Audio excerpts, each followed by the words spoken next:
টাকাটা দিয়ে বুঝছেন আমি মেশিনে কাজ করতেছি, আমি কিন্তু সেলাই কাজ করে কাপড় বিক্রি করি বুঝছেন। তারপরে আমার জালে বলতেছে কি ভাবি মনে করেন দল বল লিয়ে বুঝছেন এই মোটা মোটা লাডি এবারে যে টাস্টার কি কি নিয়ে যান বুঝছেন নি, যার যার হাতে মনে করেন প্রায় 100-র মতো মানুষ হইব। আইসা আসছে জানি আমরা আমার দোনো জালিরে দিয়া বাচ্চাটি দিয়ে সব বাচ্চা কাচ্চা তো আমাদের আছে, যেহেতু বাড়িতে সামলা দিছে। আমাদের বাড়িতে 4টা মহিলা 1টা পুরুষ, আমার শ্বশুরে আর আমাদের দেবররা কেউ বাড়িতে নেই, খাইলা বাড়ি নেই। তারপর আমি আমার দোনো জালির বলছি বাচ্চাদেরকে সেভ করো। যখন আমার শ্বশুরের সামনে আমি আমার শাশুড়ি আর আমার শ্বশুরে বুঝছেন 11 আইয়া কোনো কথা বলার সুযোগ দিছে না, হুড়দুম ফিডা আমার শ্বশুরে মাগো কই একটা শিক্ষা দিছে বুঝছেন, শিক্ষাটা দিয়ে জায়গা ফেরেছে পড়তে কি ফিডা আমার শাশুড়িকে আগে দিচ্ছে ভাই তোর ফাড়ি দিরে ভাই তোর ফিডিস না ভাই তোর ফাড়ি ধরে একটা ফিডা দিস না বেটারে। কি করছে জানেন আমার শাশুড়ির হালাইয়া মনে করেন যেইভাবে পারছে যেখানে পারছে এমন বাইরেছে। আমার শাশুড়ি যখন বাইরে আমার শ্বশুরে কি করছে আমি ধরছি জায়গা যেহেতু আমরা 3 জনের জায়গা আর হেরা তো বাচ্চারা কিন্তু অর্ধেক হয়েছে মনে করেন রাস্তার আর অর্ধেক বাড়িতে এসে পড়ছে। বাড়িটা তো আমি বলতে পারতেছি না এখন যখন রাস্তার দামে আছি পারছে আর তাদের সাথে দলব নিয়ে আসছে। তারপরে তারপরে আমাদের ঘরে লুটপাট করছে হেরা আইসা আমরা শ্বশুরের সাথে বাইরে ছিলাম।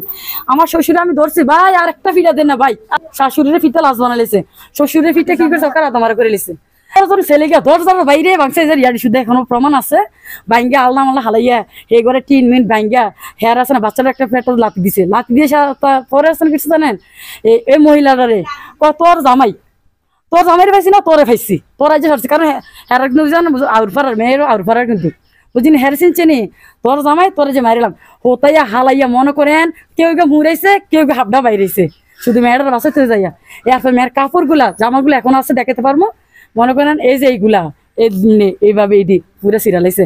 গলার চেন ছিল একটা স্বর্ণের, চেনটা নিয়ে গেছে, পায়ের নুপুরগুলা ছিল নুপুরগুলা নিয়ে গেছে একেবারে আধা মারা এরপর কিছু এক পর্যা জীবন বাঁচানোর জন্য মনে করেন এর থেকে ছুটে একটা সাইডে মনে করেন বাইরে পড়ছে।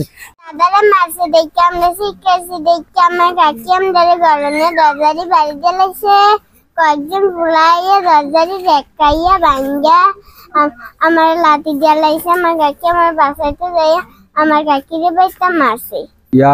এই জরগার আগে মূলত যে সূত্রপাতটা নিয়ে জরগাটা হয়েছিল সেই আফুরকার একটা ছেলে সে মাদক নিয়ে আমার বাড়ির সামনে যাইতে লেছিল।